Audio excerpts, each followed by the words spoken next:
worst show ever made, 0 out of 10, never want to see it again, never want to hear about it again. I'm kidding.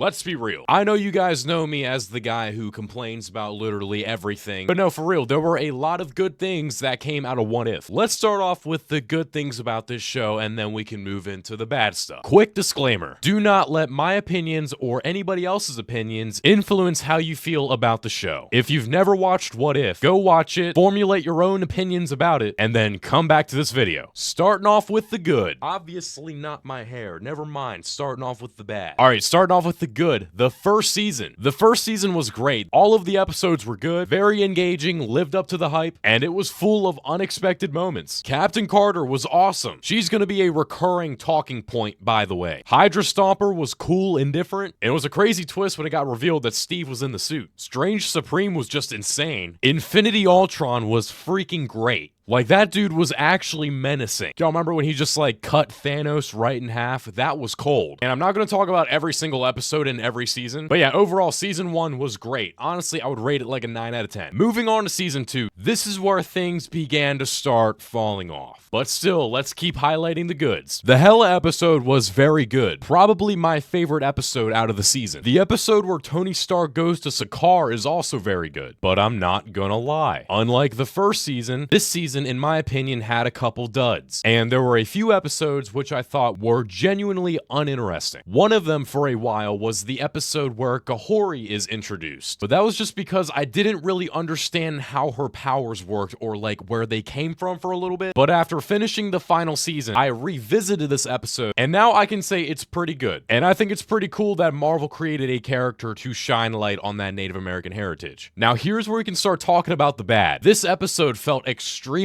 out of place, but I genuinely did not understand what was going on and didn't know that this was Marvel introducing an original character until the very end. And like I said, I found a lot of the episodes in this season to be genuinely uninteresting, and I honestly have very little recollection of what happened during the season. That being said, I give What If Season 2 a 5 out of 10. It had its good moments, but it also had a lot of bad ones in my opinion. Moving on to Season 3. Not only do I think this was the worst season they've made, but I think it's just bad overall. The only good episodes, in my opinion, was the Shang-Chi episode and the Riri Mysterio episode. Without spoiling the ending of Season 3, the finale, in my opinion, was honestly very expected in a disappointing way, if that makes sense. I'm not just gonna nitpick every little thing, because at the end of the day, that's just not productive, but instead, I want to address the underlying issue that I think is the root cause for this show not only not being received well at all, but also is the root cause for this whole concept not really working. The whole team up aspect this show did at the end of every season, I feel like caused the story to fail entirely. If every episode was given the opportunity to tell a story without it having to later interconnect to something coming down the line, not only do I feel like the stories would have been better, but I feel like the show overall would have been received better. I also said at the beginning of the video that Captain Carter was going to be a recurring name throughout the video. And I said that because the role Peggy Carter played throughout this entire series nearly tarnished the way that I view her character. And I think a lot of other people need to phrase it like that, because I don't think people hate Peggy Carter. I thought she was fantastic in the first season, and I loved seeing her in Multiverse of Madness. But the fact that there was a lead role, a lead character, in a show about telling endless stories, having endless possibilities, you know, unlimited imagination, not only does it not really make sense, but it makes all the other characters look much less significant. Overall, I would say that I'm fairly disappointed with the show, but as you guys saw throughout the video, there was a lot of good stuff that they did. Seems like I'm not the only person with these opinions, as What If Season 3 has gotten the worst feedback compared to the other seasons. Very unfortunate. If you enjoyed the show, I'm glad you did. Wish I could relate. There was a lot of things I was hoping they would do that they didn't do, and there was a lot of things that they did that I didn't like. So yeah, hopefully Marvel has learned some kind of lesson, and let's just hope for the best. If you guys like this video, please consider liking and subscribing. Follow me on all platforms, and let me know what else you want to see.